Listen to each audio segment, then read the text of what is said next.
Bus సీట్ల కోసం ప్రయాణికులు గొడవ పడిన సంఘటన రాజన్న సిరిసిల్ల జిల్లా వేములవాడ ఆర్టీసీ బస్టాండ్ సమీపంలోని తిప్పాపూర్లో అర్ధరాత్రి జరిగింది.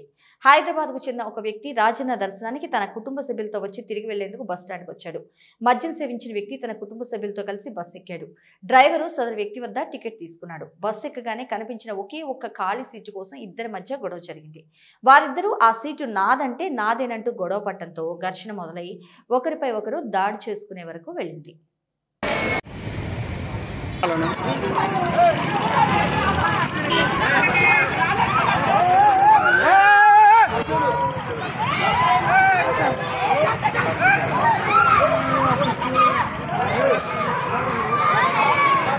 ఏంది అవుతుంది ఏ రోజు కమ్మలేదు మామూలుగా మనమే కట్టదు మనం ఆపరాదు అదే మామూలుగా మనమే కట్టదు ఆ శివన్ సప్పుడు ఓమని బస్సు స్టాల్ తీసుకుంటాం మేము